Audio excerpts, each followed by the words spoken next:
Meus irmãos, então Tiago capítulo 5, hoje é a penúltima mensagem na carta de Tiago. Depois dessa só tem mais uma e acabou, só se a gente fizer um resumão, né? A carta de Tiago, ela tá acabando. Foi uma carta que Deus me ensinou muito, né?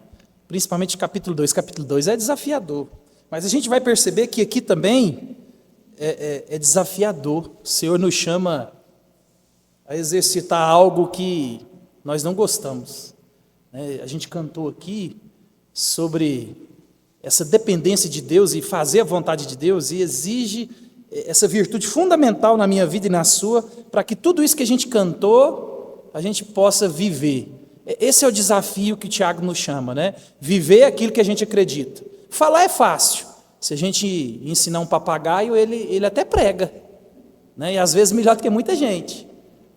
Mas viver o evangelho aí é outro departamento. Então, nós temos que entender que o Senhor nos chama a viver o evangelho, não a falar somente, né? Pode ser que a gente esteja falando bem demais e vivendo mal. Isso não agrada a Deus. Então, o Senhor nos chama a olhar para a sua palavra e nos conformar à vontade dele revelada aqui. Então, Tiago, capítulo 5, nós vamos dos versos 7 até o verso 12.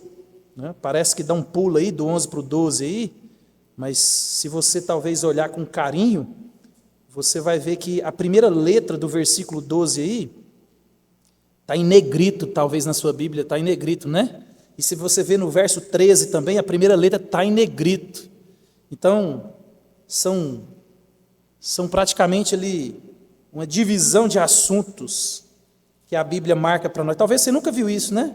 Você pode reparar que toda mudança de assunto, a primeira letra do versículo, ela está em negrito. Viu? Hoje você já aprendeu alguma coisa se você não soubesse, ó. Então isso aí é uma marcação de que o autor está mudando de assunto. Mas no caso aqui, no verso 12, parece que Tiago está mudando de assunto, mas ele não está mudando de assunto. Por isso que a gente vai unir esse bloco até o verso 12. Então, Tiago, capítulo 5, dos versos 7 até o verso 12, diz assim: Sede, pois, irmãos, pacientes até a vinda do Senhor. Eis que o lavrador aguarda com paciência o precioso fruto da terra, até receber as primeiras e as últimas chuvas. Sede vós também pacientes e fortalecei o vosso coração, pois a vinda do Senhor está próxima. Irmãos, não vos queixeis uns dos outros, para não serdes julgados. Eis que o juiz está às portas. Irmãos, tomai por modelo no sofrimento e na paciência os profetas, os quais falaram em nome do Senhor. Eis que temos por felizes os que perseveraram firmes. Tendes ouvido da paciência de Jó e vistes que fim o Senhor lhe deu? Porque o Senhor é cheio de terna misericórdia e compassivo. Acima de tudo, porém, meus irmãos, não jureis nem pelo céu, nem pela terra, nem por qualquer outro voto. Antes seja o vosso sim, sim, e o vosso não, não, para não cairdes em juízo. Amém? Vamos orar? Pai, obrigado, meu Deus, pela Tua palavra. Nos ensine, nos console, nos exorte, para que nós possamos conformar com a Tua vontade revelada aqui. Tire a traves dos nossos olhos, dos nossos ouvidos e abra o nosso coração, nos dê entendimento da Tua palavra que salva, transforma e vivifica, Pai. Assim oramos em nome de Jesus. Amém. Meus irmãos, Tiago, capítulo 5, ele começa, o último capítulo, né? Tiago, ele já começa o capítulo 5, ele sai do seu natural de se voltar aos irmãos da igreja, a falar diretamente para a igreja, e Tiago, ele se volta para os ricos. E Tiago aqui, diretamente aqui, ele já traz uma condenação para aqueles que amam o dinheiro. A gente trabalhou isso no sermão passado, e a gente observou que Deus ele não tem problema com a riqueza. Deus é quem enriquece, Deus é quem dispensa tudo que ele tem para quem ele quer. O problema é quando nós fazemos dos bens, da riqueza, do dinheiro, das coisas, um ídolo, né? Então Tiago aqui, ele já exorta esses ricos, porque ao amarem o dinheiro, eles vivem de maneira que desagrada a Deus. O dinheiro deles é fruto do roubo, o dinheiro deles é fruto da exploração, o dinheiro deles é para se esbanjarem nos seus próprios prazeres, né? A gente viu isso, aqueles ricos que não pagavam um bom salário, retiam o salário, essas coisas, né? Isso não agrada a Deus. Isso é reflexo de quem ama o dinheiro. Quem ama o dinheiro, geralmente, ele tem atitudes que entre qualquer coisa e o dinheiro, ele fica com o dinheiro, né? Então, tanto faz você ser pobre ou ser rico, quando você ama o dinheiro, um tem medo de perder, o outro tem medo que não dê. É o mesmo medo, é o mesmo pecado. E o Senhor, ele exorta aqui, né? Então, Tiago, ele dirigiu-se a esses ricos aqui em tom de acusação. A NVT, no verso 1 do capítulo 5, ela diz assim, ó: prestem atenção, vocês que são ricos, chorem e gemam de angústias por causa das desgraças que os esperam. Então, quando a gente ama o dinheiro, é isso que espera aqueles que amam o dinheiro. E aí Deus fala assim: chorem de angústia, porque o amor ao dinheiro vai levar vocês ao inferno, a um distanciamento de Deus. Mas agora o pastor de Jerusalém aqui, né, Tiago, o irmão do Senhor, ele se volta para a igreja novamente. Ele exorta aqueles ímpios ricos, que provavelmente eram os que causavam a perseguição, roubavam, oprimiam e faziam tudo aquilo com alguns irmãos da igreja, né? Então Tiago agora ele volta para a igreja, e a gente percebe novamente, né, no verso 7 aqui, o tom familiar que ele vem tratando na carta, né? Ele vem chamando eles de irmãos, são meus irmãos. Então agora ele dirige aos crentes. Tiago agora, ele quer fortalecer esses crentes aqui, e não somente eles, mas nós também que em alguma medida somos vítimas da maldade de alguns, que por amarem o dinheiro fazem coisas que destroem muita coisa, né? As pessoas que são colocadas em cargos onde são responsáveis por cuidar das coisas do povo, às vezes usam para enriquecimento próprio. Isso é roubar, né? Isso é mal administração dos recursos, que Deus coloca pessoas lá para cuidar do povo, né? Então, indiretamente, muitos de nós somos vítimas, né? A Janinha mesmo foi fazer uma consulta esses dias para trás de um problema que a gente ficou esperando. Não tem mais problema, Deus curou, porque como é que descobre, né? 6 meses esperando o SUS. Então, essas coisas nos afetam, né? E graças a Deus que não teve nada, mas já pensou? Não tinha o exame, não tinha o recurso, a gente espera o SUS, e isso é por causa de uma má gestão dos recursos, porque recurso tem.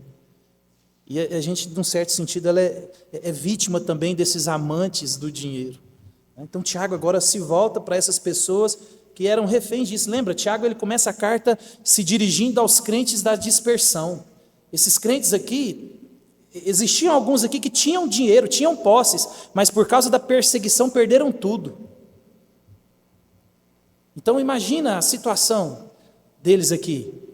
E Tiago, mesmo assim, ele vai nos chamar a nos alegrar em meio à dor, meio ao sofrimento, honrar e glorificar a Deus, né? Então, Tiago aqui, meus irmãos, ele chama a atenção, mais uma vez aqui, aquilo que ele já disse no capítulo 1. No capítulo 1, ele chama para que eu e você possamos ter alegria em meio às provações. Olha, eu estava lendo isso essa semana. Parece doidura, né? Fiquem felizes quando vocês estiverem sofrendo. Fiquem felizes quando a coisa estiver feia. Fiquem alegres. Aí eu lembrei que a alegria é um fruto do Espírito. Nós temos que estar alegre, né? A gente cantou aqui, né? Tá doendo, tá Está nas mãos do Senhor, é Ele que diz o amém. Vocês dizem que eu sou ruim de música, né? Mas a gente cantou isso aqui. Então, Tiago aqui, ele já nos disse para nos alegrarmos em meio às provações. Por quê? Porque as provações, elas produzem em mim e em você perseverança. E perseverança faz com que eu e você nos tornemos crentes melhores. Lembra, Tiago está querendo transformar o nosso cristianismo de crente menino para crente maduro. E a provação, a perseverança, nos ajuda nesse processo de tornarmos crentes maduros. Então, no início da carta aqui, Tiago ele nos ensina que em meio às provações, eu e você devemos pedir a Deus sabedoria em meio às intempéries da vida, para que eu e você possamos glorificar Deus. A gente viu isso no começo da carta. Não é porque nós estamos sofrendo, não é porque as coisas ruins estão acontecendo, não é porque está dando tudo errado na minha vida e na sua, é motivo de nós crentes não glorificarmos a Deus. Muito pelo contrário, por isso que Tiago fala, está difícil, está sendo provado, peça sabedoria a Deus, porque em meio ao sofrimento, Deus ele nos dá sabedoria para lidarmos com as adversidades da vida. Deus nos dá sabedoria para que eu e você possamos responder de maneira sábia e que glorifica a Ele e que é para o nosso bem. Então nós devemos recorrer a Cristo, a oração. Aí Tiago agora ele chama a atenção para que eu e você possamos desenvolver uma virtude que é imprescindível para o caráter cristão. Tiago aqui, como vocês puderam observar aqui, ele fala muito de paciência, né? Então Tiago ele lembra mais uma vez aqui a igreja que Deus só corrigirá todas as coisas, todas as injustiças, tudo isso que eu e você ansiamos para ver Deus resolver. Tiago está falando assim, ó, sejam pacientes, porque isso tudo só de fato acontecerá na volta de Jesus. Então, por isso que eu e você devemos suportar tudo isso, tanto no âmbito pessoal, quanto no âmbito nacional, internacional. Devemos estar pacientes. Até quando? Até Cristo voltar. Então, Tiago nos chama a desenvolver essa paciência, né? E paciência é algo cada vez mais raro em nossas vidas. A nossa geração hoje, a geração dos nossos filhos, é uma geração que já nasceu dentro de uma impaciência. A minha geração e a geração antes de mim, as outras gerações, a gente ainda conseguia ter um pouco mais de paciência, mas hoje é difícil. A tecnologia colocou tudo à distância de um clique. Então você clica, acontece, você clica, abre, você clica, você conhece, você aperta um botão, você liga, você faz e acontece. Você aperta o botão, o portão abre, você aperta o botão, o portão fecha. Você quer mudar de canal, então tudo é muito rápido, né? Então a tecnologia, a internet fez com que nós fiquemos cada vez mais acelerados. A gente é acelerado, né? Eu já falei para vocês não fazerem isso. Vou falar de novo, mas eu já vi que muita gente faz. Você vai lá e coloca a velocidade do WhatsApp no 2. Porque você não suporta mais ouvir a voz de alguém no tom e na velocidade normal. Então, observa, você incorre no pecado de impaciência sem perceber. Lembra, quando eu falei disso, eu falei para vocês, gente, não façam isso. Mantenham-se firmes. Tentem aguentar um áudio de 3 minutos na velocidade normal. Porque imagina, você já acostumou, quem faz isso já acostumou, você não consegue ouvir o áudio de ninguém mais. Eu mesmo lá em casa, quando alguém põe um áudio assim, eu não entendo. Porque eu me recusei, e eu me recuso ainda, não faço isso. Se você me mandar um áudio de 20 minutos, eu vou escutar na velocidade normal. Porque eu não quero treinar minha mente a não ter paciência com as pessoas. Imagina. Se eu não tenho paciência de sentar no meu sofá, sem camisa, com ventilador, com todo conforto, e ouvir um áudio, eu estou perdido, não estou? E a gente faz isso, né? Se você é réu dessa culpa, peça perdão e volte o seu WhatsApp para a velocidade normal. Treine de novo a sua mente para você não ser impaciente. Observa, são pequenas coisas que vai nos tornando cada vez mais impacientes. Não, isso aqui não tem nada não. Isso aqui não tem nada não, mas é um pouquinho disso, um pouquinho daquilo, vai tornando eu e você cada vez. Os nossos filhos são impacientes. Quando a gente fala, não, agora não, meu Deus. Por quê? Porque eles viveram e nasceram nesse período onde tudo está na distância e no tempo de um clique, né? Nosso tempo é uma corrida contra o relógio. As pessoas hoje dão burnout, morrem de ansiedade, depressão, porque não tem paciência. Não tem paciência. A gente estava falando isso hoje, né, lá no Valdeir. As pessoas hoje conseguem ir para um show, não assistir o show, porque tem que filmar o show. Você vai num passeio, você fica só tirando foto do passeio. Você não... O bom era na nossa época, que a gente comprava um filme de 12, tinha que fotos extremamente estratégicas. Porque 12, quem tinha um pouquinho de recurso comprava de 24, quem era rico comprava de 36 e quem era muito rico comprava de 72. E aí a viagem era 2 estágios, né? Foto era tudo organizado. E depois tinha outro evento para a gente ver de novo as fotos depois que revelava. E era assim, primeiro pagava a viagem para depois revelar as fotos. Então observa, a gente curtia a viagem, demorava, tem que ter paciência, não tem? Tem que ter paciência, e a gente perdeu isso. Né? Você vai para um evento, você tira 50 fotos, você nunca mais viu elas. Seu celular está cheio de informação que você nunca mais vai ver, mas você quer guardar. Então observa, você é impaciente. Naturalmente, eu e você já somos impacientes. As coisas, o mundo tem feito eu e você impaciente. Você liga para o cara do sanduíche e fala, que hora que você vai entregar? 40 minutos. 40 minutos eu não quero. Vou ligar no outro, que o outro entrega com 30. E na pizza do mesmo jeito. Então, observe. A gente quer cada vez mais o tempo se encurte. A gente está impaciente. E as próprias empresas, elas entenderam isso. Tem compra na internet que você faz, que em 24 horas eles entregam um produto. Imagina, você compra um trem lá em São Paulo, amanhã ele está aqui em Lucas. O mercado entendeu o meu pecado e o seu pecado. E eles surfam a onda. Nós somos impacientes. Então Tiago está querendo chamar eu e você para desenvolver isso.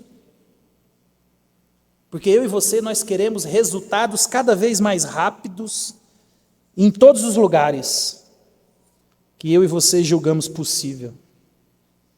Os jovens hoje, eles não querem gastar tempo, por exemplo, estudando, trabalhando, juntando e adquirindo. Eles querem apertar um botão e amanhã ter carro, casa, dinheiro no bolso, aposentadoria, e não é assim. Então observa, eu e você, nós já somos impacientes. E nós nos deixamos ficar assim. E observa, aqueles que já são por natureza impacientes, são piores hoje, sofrem mais. E os nossos filhos estão indo no mesmo caminho. E é eu e você, como pais, nós devemos frear na medida daquilo que é possível. Porque essa virtude que ela é imprescindível para a vida, para os relacionamentos, como nós vamos ver aqui. Paciência é uma virtude que eu e você devemos ter. É um mandamento de Deus, como nós iremos ver aqui. Deus ordena a paciência. É um mandamento. Se você não é paciente, você está em pecado. Então a gente quer tudo rápido. A gente quer que os nossos filhos cresçam logo, que os nossos problemas se resolvam logo, que os nossos relacionamentos se acertem logo, que os nossos sonhos e projetos sejam realizados logo, etc, etc, etc. Então, essa cultura egocêntrica e acelerada tem contribuído para a impaciência e colocado a paciência como algo raro. Paciência hoje é algo raro. E nós devemos cultivar, meus irmãos, isso. Então, Tiago aqui, ele quer nos mostrar a necessidade da paciência na vida daqueles que estão sofrendo injustamente. Principalmente para quem está sofrendo injustamente. Paciência. Paciência é algo fundamental para o caráter cristão. Paulo, ele diversas vezes nos chama, lá em Efésios mesmo, ele fala assim, ó, andeis de modo digno do chamamento de vocês, da vocação de vocês. Sejam longânimos, sejam pacientes. Então, o crente deve ser paciente. faz parte da essência do crente. Crente e paciência combina, anda junto. Crente e impaciência não combina. Então o próprio Paulo ele nos exorta a sermos pacientes. Eu estava lendo um artigo do Albert Muller, o título do artigo dele é assim, ó, paciência não é opcional para o cristão. Aí ele vai dizer assim, ó, paciência é um teste decisivo para o cristão.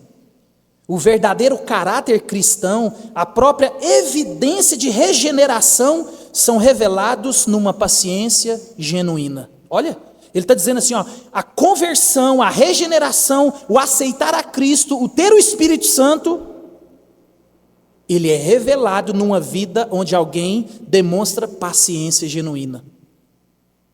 É imprescindível para o cara. Se você não tem paciência, você precisa de dobrar seu joelho, matar a sua carne.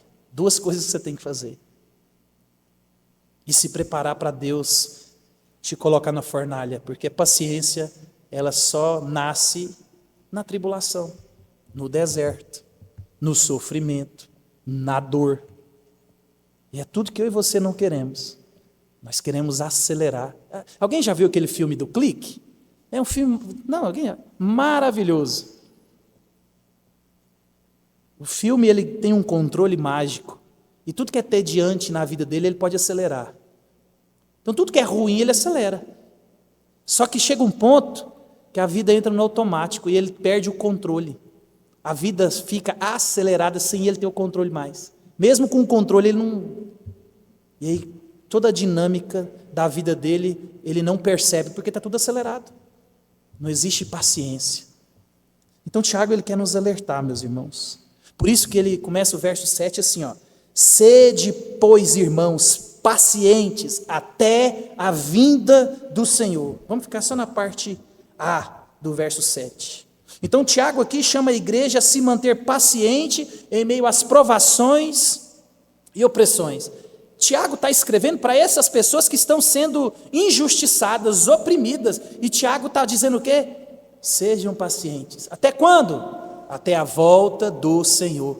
Observa, Tiago aqui não traz uma solução que eles queriam, porque o que a igreja quer ouvir é, calma, estou entrando com providência, eis que digo, amanhã você irá cantar e não mais chorará.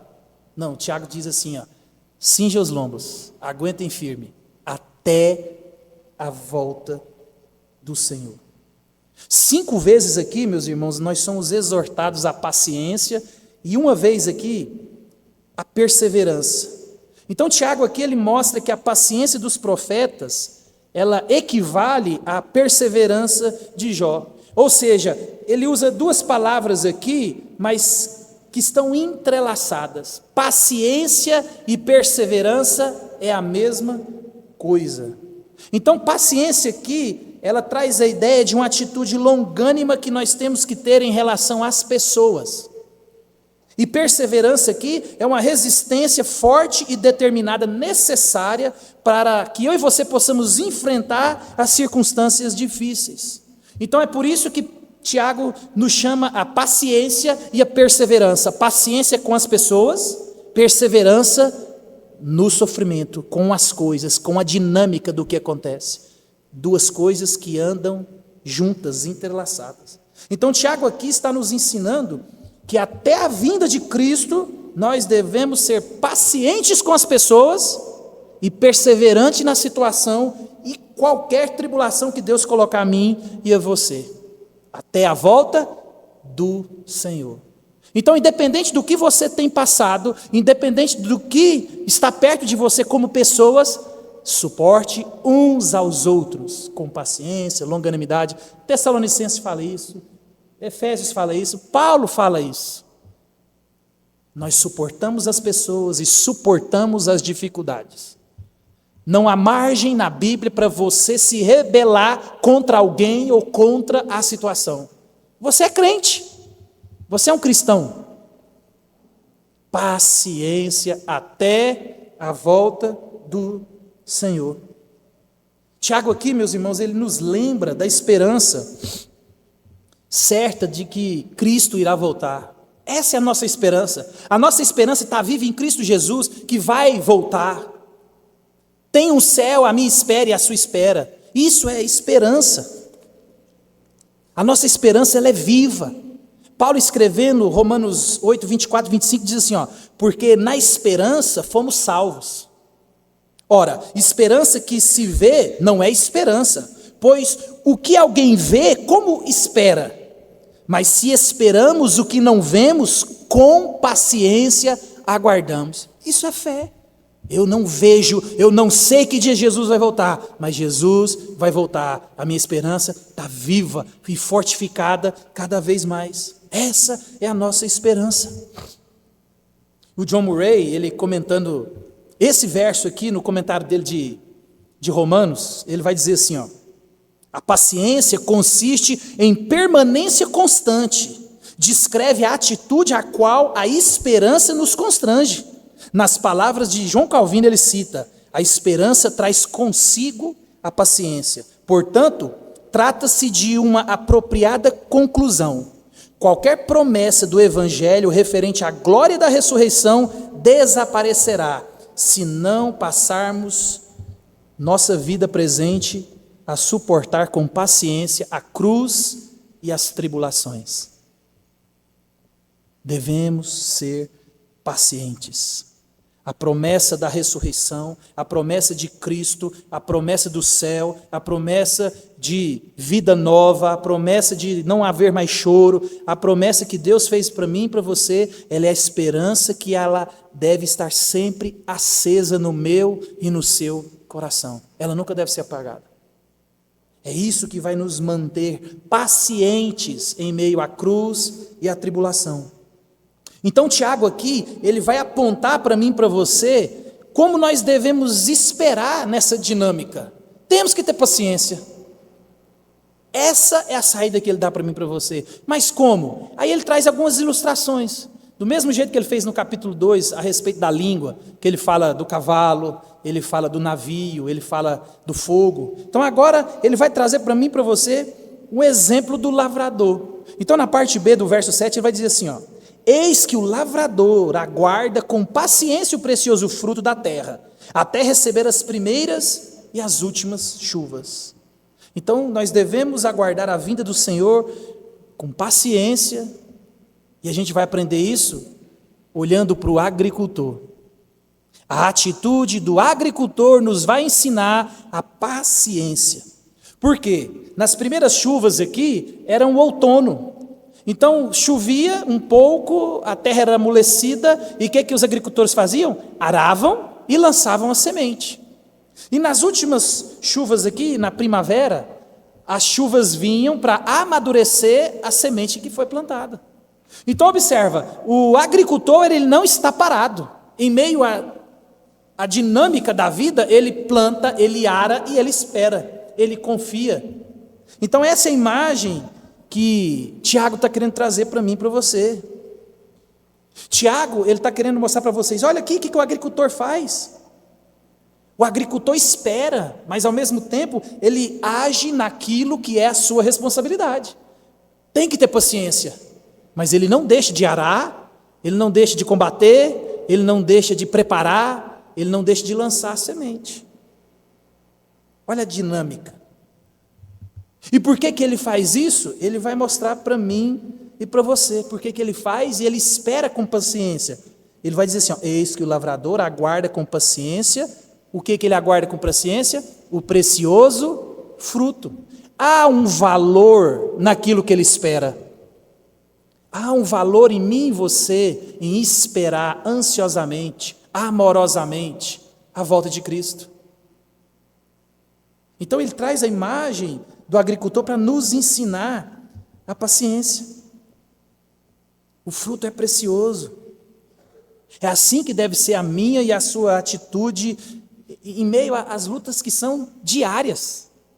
Gálatas 6:9 diz assim, e não nos cansemos de fazer o bem, porque a seu tempo ceifaremos se não desfalecermos. Meu irmão, é todo dia. A paciência é todo dia, toda hora, com todo mundo, em todas as situações. Tiago nos chama a ser paciente. Ser paciente com as pessoas e perseverantes com a situação.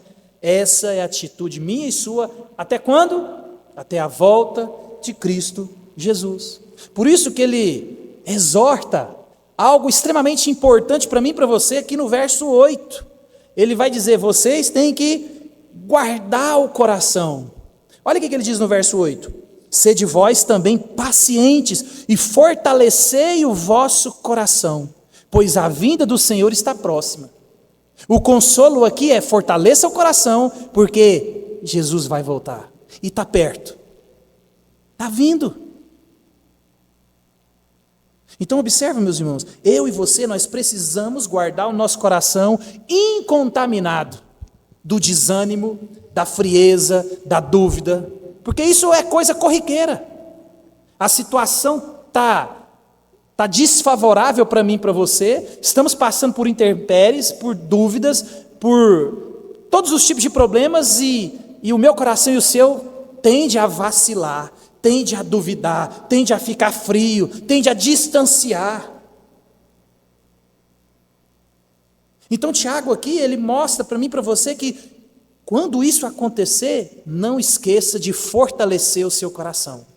Guardar o coração, é assim que Provérbios diz para mim e para você, porque dele provém as fontes da vida.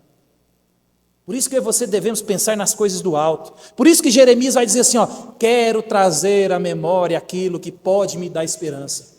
O problema é que quando eu e você estamos diante da tribulação, da dificuldade, eu e você, nós chocamos o problema. Nós pensamos cada vez mais em coisas que não devemos, fazemos coisas que não devemos, e Tiago diz, não, guardem o coração. A vinda do Senhor está próximo, vai acabar, essa é a nossa esperança. Douglas Moo, um comentarista, ele diz assim, o que é ordenado, portanto, é a adesão firme à fé em meio às tentações e provações. Os cristãos, enquanto aguardam pacientemente pela volta do Senhor, precisam se fortificar para a luta contra o pecado e as circunstâncias difíceis. Devemos fortalecer o coração com oração, Bíblia e comunhão. O meu coração e o seu coração vai ficar forte, fortalecido, quando a gente juntar esses três ingredientes: Bíblia, oração e comunhão. Leia a Bíblia, você conhece ao Senhor. Ora, você fala com o Senhor. Comunhão, você é fortalecido pelo corpo do Senhor. Não tem como você ter coração forte se você está longe, sem orar e sem ler a Bíblia. Observa, por isso que o autor de Hebreus diz, não deixe de congregar como é costume de alguns. Fortalecer o coração é imprescindível, o cultuar, o reunir, o comunhão. Mesmo que seja esse bando de gente, pecador, problemático, mas nós somos transformados a cada vez mais. E eu e você precisamos de entender isso. Nosso coração ele é um solo, mas a palavra de Deus ela é a semente. E eu e você devemos aguardar com paciência enquanto Deus está trabalhando na minha vida e na sua. Lembra? A partir do momento que eu entreguei a minha vida ao Senhor, é Deus quem está no controle. Deus não perde as rédeas, Deus não perde o controle. Por isso que eu posso descansar, por isso que eu posso ter paciência, porque tem alguém trabalhando por mim, e esse alguém é Deus. Então o segredo da perseverança em tempos difíceis é lembrar que Deus está produzindo uma colheita na minha vida e na sua. Deus aqui, meus irmãos, Ele deseja que o fruto do Espírito se desenvolva na minha vida e na sua. Lembra, o fruto do Espírito é uma virtude de quem? Do Espírito, não sua. É por isso que todo crente tem que ter paciência. Paciência combina com crente. Se não tem paciência, é porque provavelmente não tem o que dá a paciência, o Espírito. Então, a tribulação, a dor, o sofrimento e tudo isso que acontece na minha vida e na sua, é Deus trabalhando para que os frutos sejam cada vez mais evidentes em mim e você. O problema é que eu e você somos teimosos. A gente gosta de ficar no deserto. A gente não quer se humilhar, não quer se arrepender. E Deus é tranquilo. Ele vai aumentando a chama. Ele vai aumentando a chama. Ele vai aumentando a chama. Até Deus cumprir os propósitos na minha vida e na sua.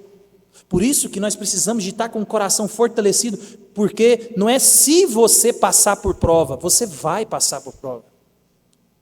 A nossa vida, ela é basicamente só dor, sofrimento e problema. Você resolve um problema, você tem outro. Você resolve o outro, você arruma outro de novo. Então a vida minha e sua é tribulação. Ah, não, meus relacionamentos estão todos bons. Amém. Mas financeiramente, estou desempregado. Não, financeiramente está um terrível. E os relacionamentos? Tá bom. Então observa, a vida é de dor, sofrimento, prova, tribulação. Está tudo bom, relacionamento, tem dinheiro, tem tudo. Tem luto, tem doença. Então observa, meu irmão, não tem como você correr, você está debaixo do sol. Debaixo do sol, o mundo está quebrado, foi contaminado pelo pecado. Não tem jeito. Por isso que nós somos chamados a guardar o nosso coração. É a única maneira de fazê-lo produzir essas virtudes é por meio de tribulação e dificuldade. Lembra disso? Se você ouvir alguém em cima de um púlpito ou algum crente dizendo que Deus não quer que você passe por dificuldades, tribulações, mentira. Porque dificuldades, tribulações, sofrimentos é o meio que Deus usa para nos forjar. Por isso que é importantíssimo você conhecer a Deus e ler cada vez mais sobre a soberania de Deus. Quanto mais você conhece a Deus, melhor você passa por essas intempéries. Porque você vai passar. Porque às vezes você fala assim, não, eu sou forte.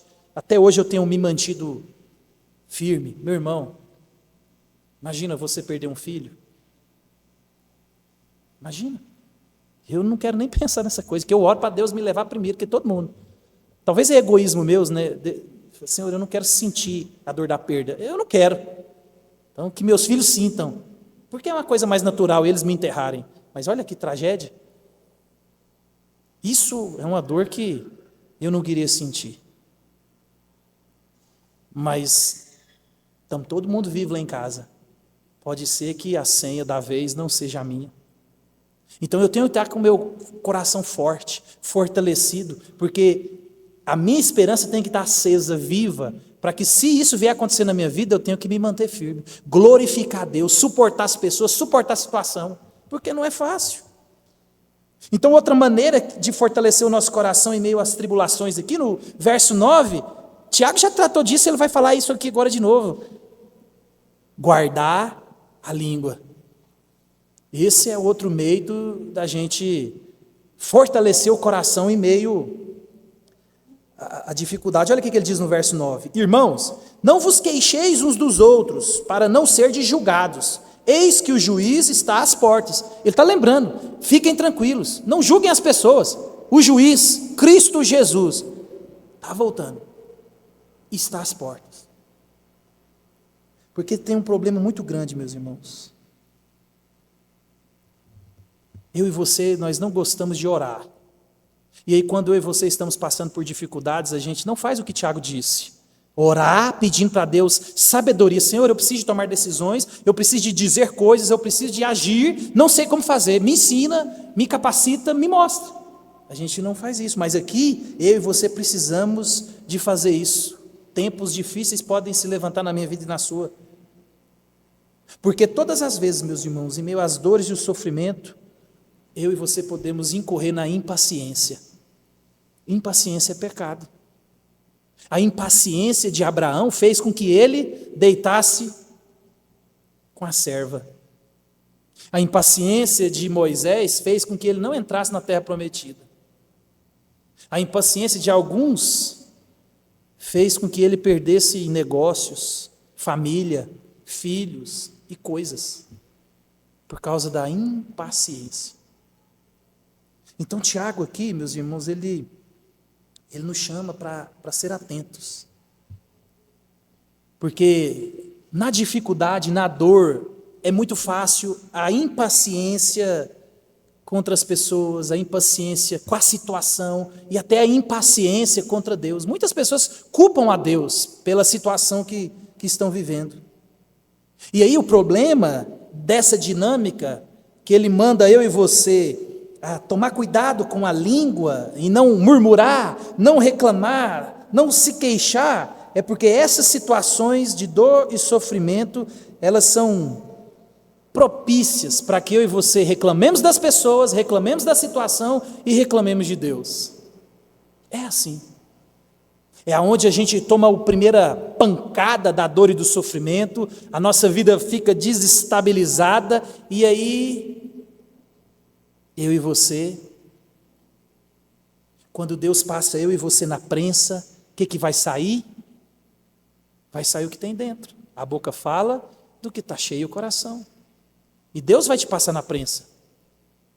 É por isso que nós somos alertados, vocês vão sofrer, vão passar por problemas, dificuldades, mas quando você estiver no meio do furacão, lembrem-se, não queixem, não murmurem, não reclamem, porque nessa fase, meu irmão, é mais fácil a gente se entregar e falar o que não deve, de quem não deve, principalmente até contra Deus. Olha o que Provérbios 18:14 diz, ó: o espírito firme sustenta ou sustém o homem na sua doença, mas o espírito abatido, quem pode suportar? Então, observa, um espírito abatido está acabado. Alguém que não tem força do lado de dentro, você pode fazer o que você quiser do lado de fora, não resolve. Então, depois aqui de nos lembrar da paciência do agricultor, Tiago aqui, mais uma vez, ele usa um referencial. Então lembre, durante a dor, durante o sofrimento, durante a provação, durante os momentos de dificuldade, não queixem, não reclamem, não murmurem contra as pessoas, contra a situação e nem contra Deus. E agora ele chama a mim e a você para olhar para os profetas. Por exemplo, olha para os profetas, meus irmãos. Aí no verso 10 ele vai dizer assim, ó: irmãos, tomai por modelo do sofrimento e na paciência os profetas, os quais falaram em nome do Senhor. Ó, olhem para o sofrimento e olhem para a paciência dos profetas. É assim que vocês devem fazer, é assim que vocês devem agir. Observa. Os profetas, meus irmãos, eles faziam a vontade de Deus, eles estavam em obediência e ainda sofria ao mesmo tempo. Então observa, eu já falei isso para vocês, existia na mente do judeu, por causa da promessa de que obediência tem bênção, desobediência tem maldição, então existia muito forte na mente do judeu, e também na minha mente e na sua, se eu e você não guardar o nosso coração, uma mentira do diabo de que o sofrimento é causado pela desobediência. As pessoas ficam desesperadas, o negócio apertou, saiu do controle, você está em desobediência. Mas não é isso que a Bíblia ensina.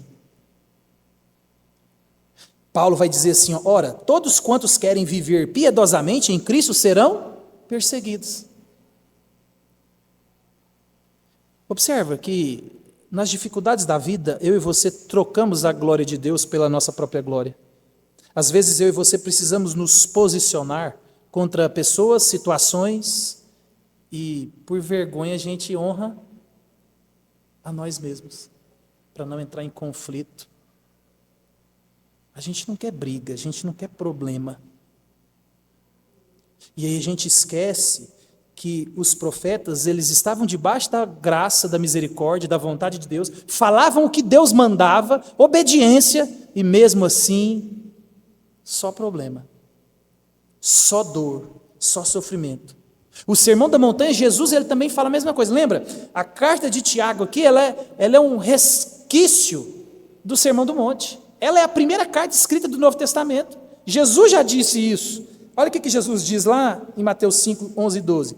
Bem-aventurados sois, quando por minha causa vos injuriarem e vos perseguirem, e mentindo disserem todo mal contra vós. Regozijai-vos e exultai, porque é grande o vosso galardão nos céus, pois assim perseguiram quem? Aos profetas que vieram antes de vocês. Por isso que eu e você devemos conhecer a Bíblia, meu irmão. Porque Deus está falando assim para mim e para você, ó, você vai ser obediente a Deus, você vai viver uma vida que agrada a Deus e você vai sofrer perseguição. Pessoas vão mentir contra você. Talvez você irá perder o emprego. Talvez você irá perder negócios. Talvez você irá perder pessoas. Quando você decidir viver para a glória de Deus, é isso que vai acontecer. Então observa, você está vendo que combina cristianismo, dor e sofrimento? Combina. Crente vai sofrer. E quanto melhor, mais. Essa é a dinâmica. Está escrito aqui, ou eu li coisa errada? A Bíblia que diz. Mas lembre-se,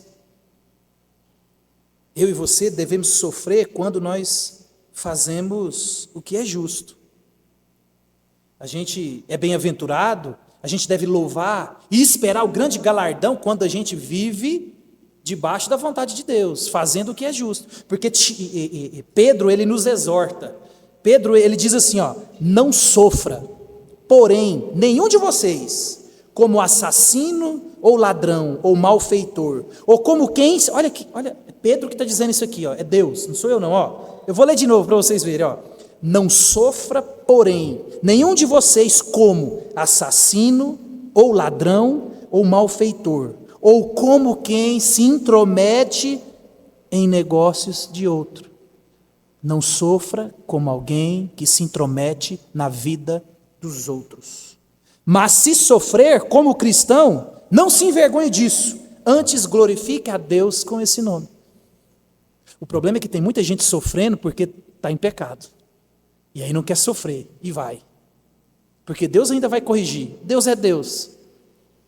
Bem-aventurados são quando nós sofremos praticando a justiça. E eu gosto dessa frase aqui, ó. Não sofra como alguém que intromete na vida dos outros. A gente facilmente pode ultrapassar a linha das nossas responsabilidades e da nossa atuação. E a gente acha que é Deus na vida dos outros. Temos que ter sabedoria para a gente não entrar aonde nós não somos chamados. A Bíblia nos alerta contra alguém que intromete na vida dos outros. Provérbios vai dizer que quem intromete na vida dos outros é como alguém que pega um cachorro pela orelha na rua. Você não faz isso, você não é doido? Dá problema pegar um cachorro pela orelha na rua. Então não sofra fazendo essas coisas, mas sofra como cristão. Então, meus irmãos, olhar para a vida dos profetas aqui nos encoraja a lembrar de que Deus cuida do seu povo quando nós sofremos por amor a Ele. Tiago está dizendo assim, sejam pacientes. Fazer para Cristo vale a pena, mas vocês vão sofrer. Por isso, sejam pacientes. Olha, por exemplo, o exemplo de Elias. Meus irmãos, Elias, ele orou, não choveu, e Elias sofreu a seca, não sofreu? Sofreu. Mas Deus cuidou ou não cuidou? Deus sustentou o profeta. Elias sofreu perseguição do rei Acabe. Jezabel queria matar ele, mas Deus deu vitória diante dos profetas de Baal. Então olhe para os profetas, eles fazem o que é certo, obedecem e sofrem, mas Deus sustenta, Deus fortalece, Deus está com eles. Olhem para os profetas, olhem para Jeremias. Meus irmãos, Jeremias é o profeta do caos. Jeremias, ele viu a destruição de Jerusalém, ele viu as pessoas sendo levadas, Jeremias, ele presenciou tudo isso, Jeremias, ele foi jogado dentro de uma cisterna, Jeremias, ele foi escorraçado pelo seu próprio povo, em nome de Deus, fazendo tudo o que Deus mandava. Jeremias, eu te escolhi no ventre, você vai pregar e o povo não vai converter. Você aceitava essa tarefa de Deus? Uma tarefa que já vai dar errado? Na nossa perspectiva, é claro, porque na perspectiva de Deus, teve sucesso. Por isso, meus irmãos, que às vezes eu e você estamos com os olhos nos lugares e nas pessoas erradas. Leiam boas biografias. Tome cuidado ao ler biografia. É muito bom ler biografia. Deus não te chamou para viver a vida de Elias, de Eliseu, John Wesley, George Whitefield. Como que chama aquele que eu gosto? Eu vou lembrar dele. George Miller. Leia a vida de George Miller. Mas Deus não me chamou para viver a vida dele. Deus me chamou para viver a minha vida. Então cautela ao ler biografias. Mas é bom ler biografias. O cristianismo deles nos fortalece. Eu tenho um livro ali, que ele até fede velho, chama Heróis da Fé. Toda vez que eu acho que eu sou um crente bom pra caramba, eu leio. E aí eu fico com vergonha até de falar que sou crente. Porque aqueles eram dignos. Hebreus vai dizer assim, que na galeria da fé, aqueles homens que ele cita, a terra não era digna que eles pisassem nela. Então Deus, meus irmãos, coloca diante de mim e de você profetas aqui na Bíblia, para que nós possamos usar de modelo. Jeremias, quero trazer a coisa mais linda que ele escreveu. Quero trazer à memória aquilo que me dá esperança. Por que é porque ele estava sofrendo. Não tinha o que fazer. Então o que eu vou fazer? Vou trazer a memória. Tiago está dizendo, traga a memória, Cristo está às portas. Fortaleça o seu coração. Seja paciente. Olha Isaías. Meu irmão, o profeta Isaías, a tradição, a Bíblia não vai dizer isso, mas a tradição diz que ele foi cerrado ao meio, provavelmente pelo rei Acás. Imagina, o profeta foi cerrado ao meio. Isaías. Olha a vida de Daniel. Daniel, se você ler com mais cuidado o livro dele, Daniel sofreu perseguição o tempo todo, enquanto ele estava nos 3 reinados. Ele era um crente fiel e sofreu perseguição. E Deus livrou ele aonde? Dentro da cova dos leões. Olha para os seus amigos. Eram fiéis. O que sobrou para eles? Fornalha. E Deus livrou dentro da fornalha. Por isso, meus irmãos, que eu e você precisamos de entender e olhar para as Escrituras. Ela é a fonte de vida. Olha a vida de Oséias. Deus, ele falou para Oséias assim, ó, você vai sentir o que eu estou sentindo, Oséias. Esse povo adúltero, que fica se prostituindo com as prostitutas, que eram outros deuses. Lembra? A igreja é a noiva de Deus. E eles estavam em adultério espiritual. E aí Deus olha para Oséias e fala assim, você vai casar com uma prostituta. Vai lá e busca e casa com ela. E o profeta fez. Olha a vida do profeta. Fez tudo certinho. Essa é a vida de um grande homem de Deus. Então observe, meu irmão, eu e você precisamos de ter paciência. Aí talvez você diz, mas por que os crentes fiéis ao Senhor, eles devem com frequência suportar as tribulações difíceis? Tem que suportar. Um comentarista ele diz assim, ó, para que a sua vida corrobore sua mensagem. A vida e a mensagem de Oséias eram uma coisa só, e também dos outros profetas. Então ele vai dizer assim, ó, por que você tem que suportar tribulações em tempos difíceis? Para que a sua vida colabore com a sua mensagem. Uma vida fiel e piedosa causa impacto muito maior. É preciso lembrar que nossa paciência em tempos de aflição é um testemunho para outros a nosso redor. E é uma verdade. Quando eu e você passamos por tribulações, dificuldades, as pessoas que vivem ao nosso redor, quando eu e você damos bons testemunhos, e nós passamos pela tribulação dando glória a Deus, e glorificando a Deus, e honrando a Deus, as pessoas ficam impactadas. As pessoas ficam de boca aberta com as nossas atitudes. E Cristo é glorificado, porque nós somos crentes, nós temos esperança, tem solução para o nosso problema. Aí ele vai no verso 11, ele diz assim, ó, eis que temos por felizes os que perseveravam firmes. Aí ele traz para nós que esse sim sofreu.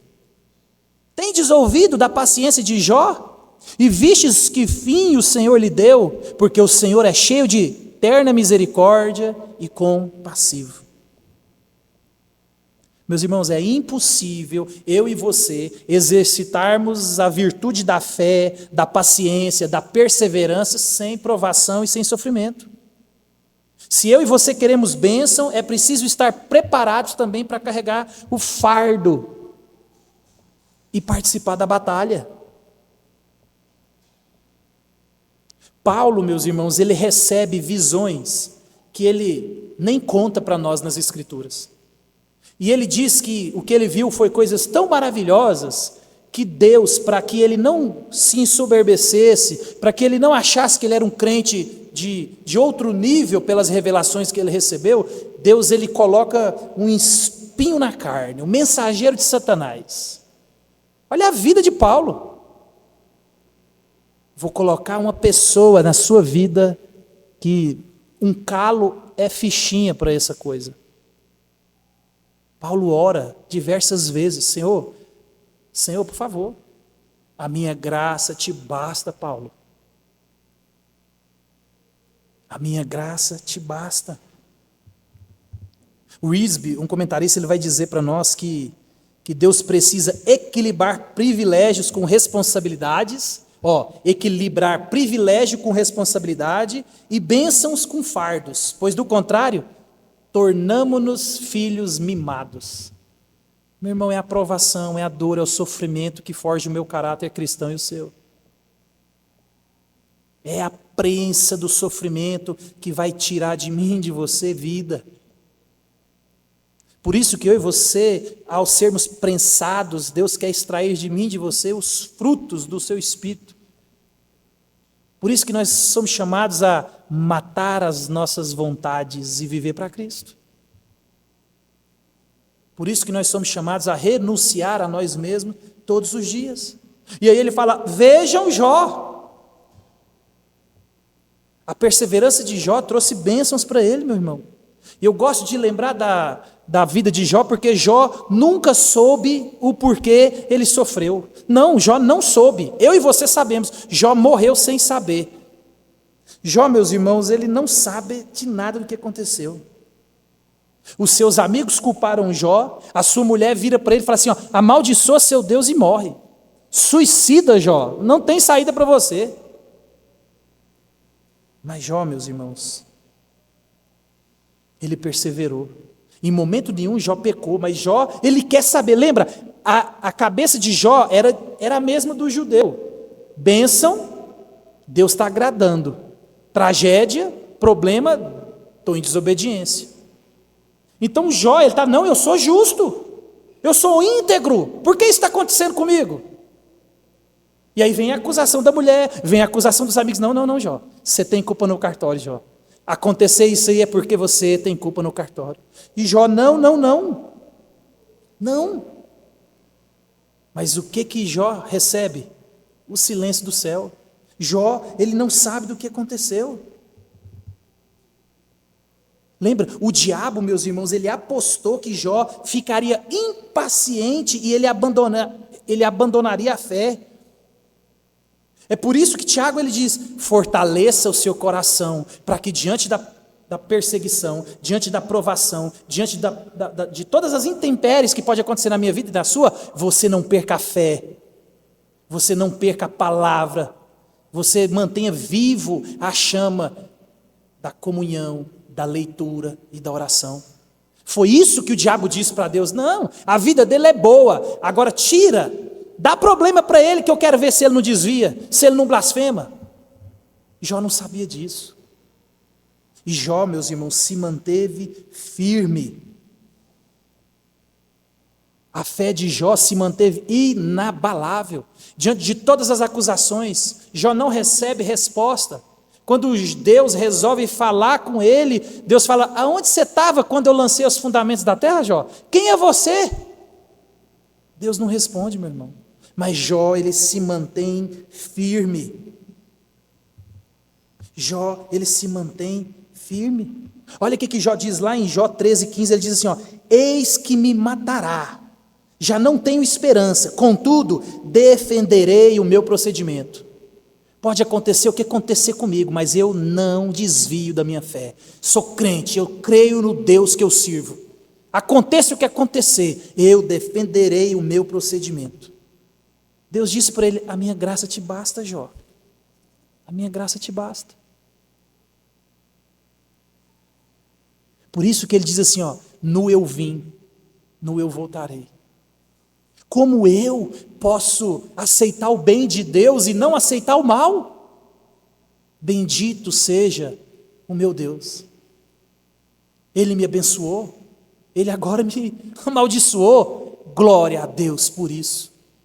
Por isso que nós devemos olhar, meus irmãos, para Jó. E aí o verso 12, que parece que não tem nada a ver, diz assim, acima de tudo, porém, meus irmãos, não jureis pelo céu, nem pela terra, nem por qualquer outro voto, antes seja o vosso voto, sim, sim, e não, não, para não cairdes em juízo. Meus irmãos, Jesus já disse isso no Sermão do Monte, para que nós não fazemos, errei a concordância aqui, para a gente não fazer juramento. Porque na cabeça do judeu, ele não pronunciava o nome de Deus, porque para ele era demais. Então, ele jurava pelo templo, ele jurava pelo ouro do templo, ele jurava pelo céu, ele jurava pelas coisas. E Deus falou para ele assim, não. Não tem como você tirar Deus da jogada. Deus, ele é imanente, transcendente, ele é onipotente, onipresente, Deus está em todos os lugares. A terra é estrada dos seus pés. Deus é Deus, não jure. A palavra tem que ser sim, sim e não, não. E aí, meu irmão, é muito fácil eu e você, diante do sofrimento, da dor, da dúvida, da dinâmica de que isso causa na minha vida e na sua, eu e você tentar fazer juramento diante de Deus, barganha com Deus. Senhor, se o Senhor me livrar, eu juro que eu faço isso. Senhor, me tira dessa aqui que eu vou dizimar. Senhor, me tira dessa aqui que eu vou fazer isso. Tiago está aqui dizendo, não faça isso. A palavra do crente tem que ser sim e não. O nosso caráter, ele tem que ser avaliado pelo simples sim e não. Quanto mais eu e você justifica, quanto mais eu e você precisa de explicar, é sinal de deficiência do nosso caráter. E a dor e o sofrimento é um momento propício para que a gente faça aquilo que Deus mandou a gente não fazer. Por isso que nós temos que guardar o coração, permanecer na fé, não queixar de ninguém, não murmurar, não reclamar e nem falar mais do que a gente deve. Seja a sua palavra sim, sim, não, não. Por isso que Jó, ele nos encoraja, ele diz assim, nu saí do ventre da minha mãe e nu voltarei. Louvado seja o nome de Deus. Então, meus irmãos, essa é a palavra de Deus para mim e para você essa noite. Sejam pacientes. E eu quero encerrar aqui com vocês, recitando mais uma vez a parte A do verso 7. Tiago diz, portanto, irmãos, sejam pacientes até a vinda do Senhor. Até quando? Até a vinda do Senhor. E lembre-se disso. Paciência, meu irmão, é a capacidade de se esperar no Senhor e a atitude determinada de enfrentar. Paciência, espera. Perseverança, enfrenta. Paciência, perseverança. Paciência não é uma opção, mas é um mandamento e precisa ser obedecido. Eu e você precisamos desenvolver paciência. Por isso que um bom exercício é você começar a voltar o áudio do seu WhatsApp para o normal. Já é um bom exercício. O mandamento da paciência não é para alguns, mas para todos os cristãos. E o prazo da validade da paciência é até quando Jesus voltar.